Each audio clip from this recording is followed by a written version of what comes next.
Good afternoon, everyone. First of all, let me thank you for joining us today. I also want to acknowledge Dr. Kathleen Toomey, who's with us as always, Dr. Vic Capil, who is the Chief Medical Officer for the Department of Public Health. Vic, thank you for being with us today and appreciate both of y'all's work on the vaccine distribution and also continuing to fight COVID-19.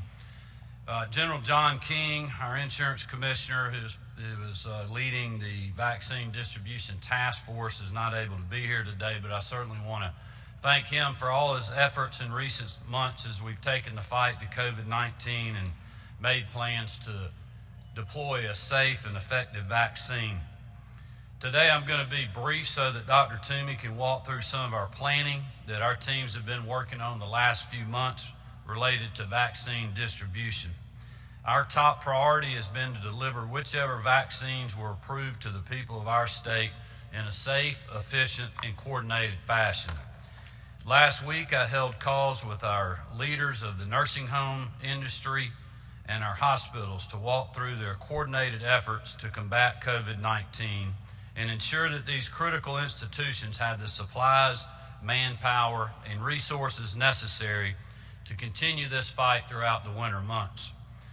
I was also able to speak with representatives from CVS who are working hand in hand with Operation Warp Speed to serve as a linchpin of the federal disbursement strategy nationwide. I want to take a moment and just say how grateful we are to Operation Warp Speed and the Trump administration for this unprecedented and incredible achievement. The public-private sector partnership working together has developed a miracle of modern science that will save countless lives in the days ahead. Dr. Toomey is going to provide an overview of our strategic plan here in just a few moments, but I wanted to stress a few takeaways real quick from today's briefing. Number one, yes, we will have a limited number of vaccines that will be distributed within Georgia in the next week to 10 days. However, and this is critically important, our first shipments will not be anywhere close enough for anyone in our state to stop following the same public health guidance that we've had in place for many months. The limited amount of vaccine doses we will receive in the coming days will be going to the most vulnerable and those on the front lines of fighting COVID-19. That means residents of nursing homes and our healthcare workers. The general public will not be able to be vaccinated for months. We must all continue to still wear our mask. We must still wash our hands.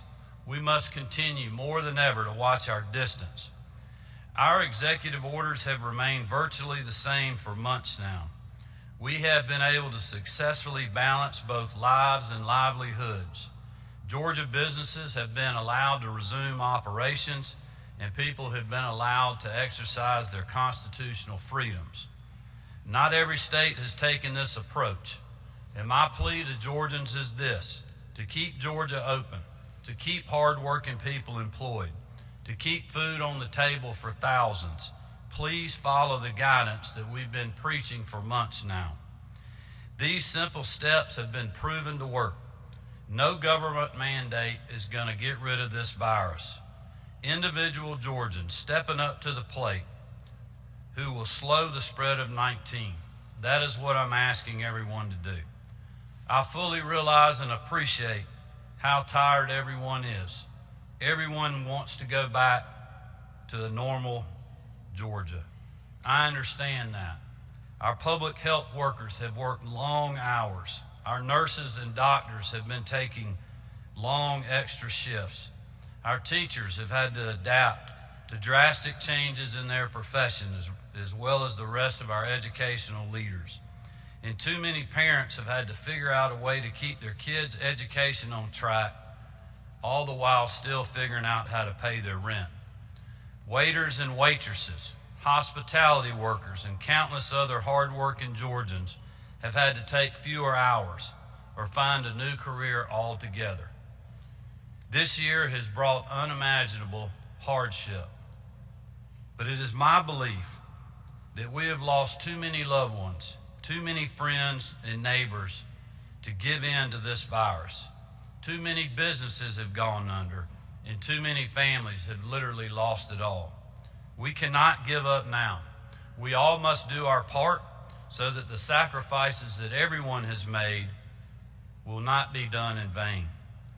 This long nationwide nightmare will end. The vaccine is on its way.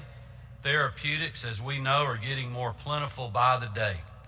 And I'm asking everyone to continue to hunker down and do a few simple things for the next few months.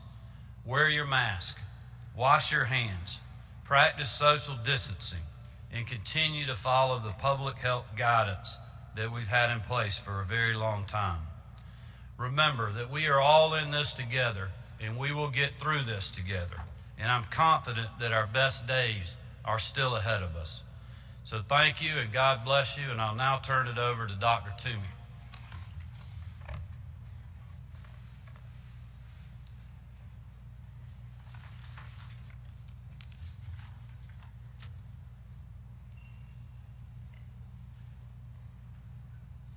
I'm attached to my mask. So sorry. No, thank you, everyone, for being here, and thank you, Governor, for your leadership. I'm very happy to be here today to give some good news about COVID to everyone. We have been working on our strategic plan for the vaccination program for more than several months. We started early on using our pandemic flu plan and built on that with the public health system as the foundation of that plan. And we did that because the infrastructure is in place to be able to deliver the vaccines efficiently and effectively, and then building on not only our 159 county health departments, but also our partnerships with hospitals, with private sector providers, and many other providers throughout the state. I think it's really important to recognize that the whole process is changing literally daily as we're getting more and more information from the federal government.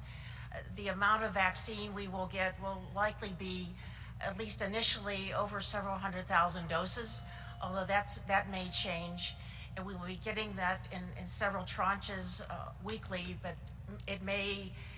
we may have additional available. So I'm not giving you an exact number because I expect that those numbers may change over time, and we actually may have additional vaccine available depending on kind of overall national supply.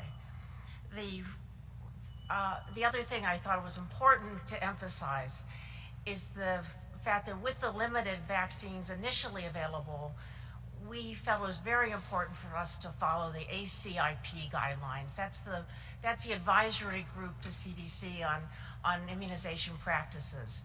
ACIP is an independent organization. It's not a government entity, and it looks at not only the science but all the ethics of who needs to be vaccinated first.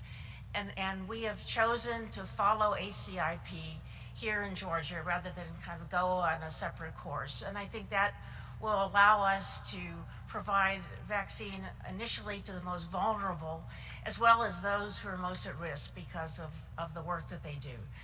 And so following ACIP guidelines, this initial tranche of vaccine that becomes available in the next several weeks will go immediately to healthcare providers working through largely through the hospital system as well as our public health system, and long-term care facilities, both their staff as well as the residents, recognizing how many individuals have been affected in those facilities. In the next round after that, we hope to not only address the needs of essential workers, including, for example, nuclear power plants, the power facilities, those individuals that keep our state running, as well as older individuals over 65 with multiple health conditions who may be at higher risk for complications. But we have to wait for the ultimate guidelines to come out from CDC, and they'll be coming out in the weeks ahead. We expect to have both a combination of the Pfizer and the Moderna vaccine. Again, there are two different vaccines that we hope will become approved by the FDA through an EUA, through an emergency use authorization in the next several weeks. The Pfizer vaccine requires -90 freezers. We have those freezers available all over the state. I have identified them as well as have purchased them within public health and have worked out a mechanism to transport vaccine even without the freezers through special carriers that Pfizer has provided in partnership with the vaccine program. The Moderna doesn't require that those the deep freezers, it's a regular freezer, and so that'll be easier to transport. We'll be working in partnership with the Georgia State Patrol to transport that vaccine to the various facilities, whereas the Pfizer vaccine will be transported directly to hospitals, for example, that may be distributed, providing those vaccines to their healthcare workers. And we'll be able to provide more details on that if you're interested.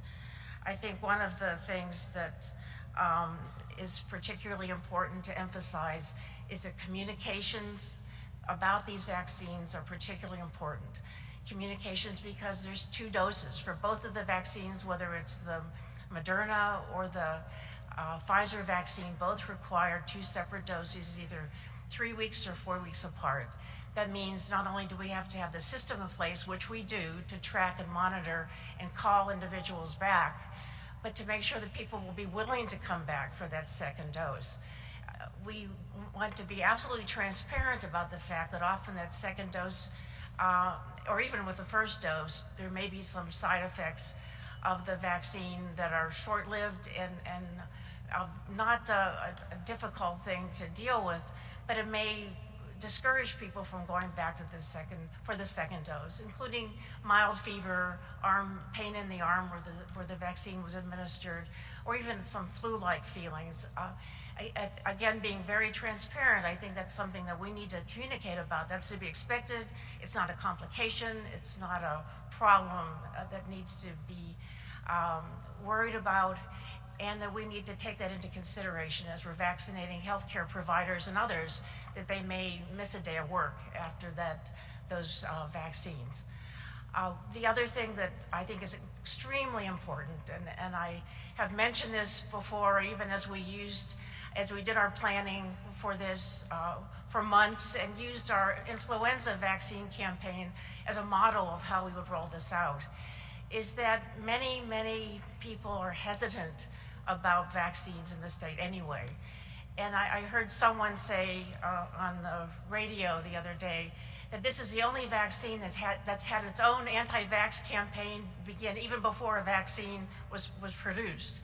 And I think that's a challenge that we have, because we have to reassure everyone that this vaccine is safe, effective, and there's good science behind that. And many people in my own community, my neighbors, my friends, my relatives, both here and out of state, have said to me, are you getting the vaccine? And I can say with great enthusiasm, I can't wait to be vaccinated.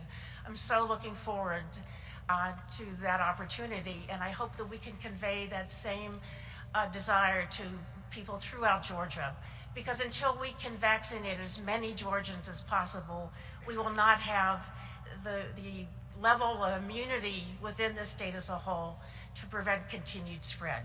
And I think that is an important thing to say. I think the messages will be particularly important in African American communities, where there has been a disproportionate impact of COVID on those communities and disproportionate complications. We really want to ensure that our communication messages focus on the concerns and the good science that's there, that we feel very confident that these vaccines will work, are safe, and are important to ensure the safety of all Georgians at this time. The final thing is to say that I hope that we can continue to communicate about this as we roll out our vaccine plans. There's many things will likely change. We will have to be agile because on the federal side, a lot of the issues, and particularly the vaccine, numbers of vaccines are changing and increasing. The exact quantity of vaccine, the exact type of vaccine we're going to get has not yet been clarified. We will clarify that as soon as we have that information available, and we'll share that with you on an ongoing basis. I expect to be communicating with you regularly throughout this process so that we not only have the most accurate, up-to-date, transparent information available, but that also we can ensure that people feel comfortable with this vaccine program, and that we can encourage as many people as possible to be vaccinated when the time comes and the vaccine is available to everyone.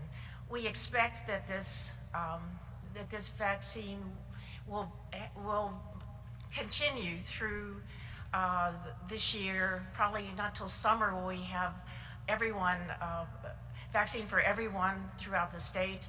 But throughout that time, the other message that I need to convey, as the governor laid out, is we can't give up, we can't get tired, we can't give up the continued attention to all those simple safeguards that will keep us safe during this time, even as we're working to ensure the vaccine is distributed throughout the state. And wash your hands, wear a mask, social distance, follow the guidelines for gatherings. Looking forward to Christmas ahead. Again, that could be another opportunity for us to try to prevent new cases as we protect our families, as we did at Thanksgiving time. And the last message I can't forget is get a flu shot. It's not too late, even as you're waiting for your COVID vaccine, to get your flu shot.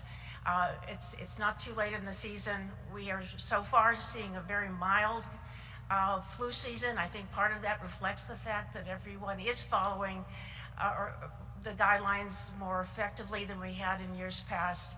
But it's important, again, to protect our hospitals and to continue to protect our communities, to ensure that we have the least number of flu cases this year as possible.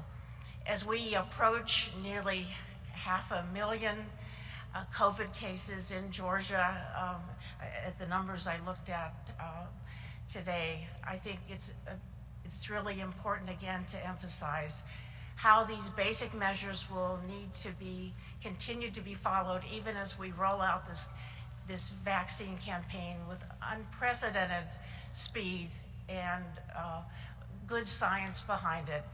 And before I turn it over to the governor for questions, I just want to say, I want to again thank not only our medical partners, the hospitals, the providers who have been working with us diligently, as well as the long-term care facilities, and the pharmacies, CVS and Walgreens in particular, who will be partnering with us on long-term care facilities. I also want to say many thanks to our public health, our county and district public health officials who have been working with us from day one, who will continue to provide testing during this time, but also will be really the foundation of our vaccination program. That's a lot of basic information, and I look forward to answering questions. But before I do, I want to introduce someone to you. If he'll stand up, Dr. Vic Kapil is our Chief Medical Officer. You haven't met him yet. He has joined us, like myself, had 20 years plus at CDC, a long history of leadership at CDC. We're so grateful that he has joined our team and is over the medical programs, including our vaccination program, and can help guide this along with me. So thank you, and thanks for being here. Do you want to come? I'll just leave my numbers. Well, thank you, Dr. Toomey, for that update. Thank you for your continued leadership. I would just echo as well as I did earlier. We're glad to have Vic on the team, and we are all continuing to work hard together on the vaccine distribution, but also continuing to fight COVID every day. And with that, we'll open it up for questions. Great. This is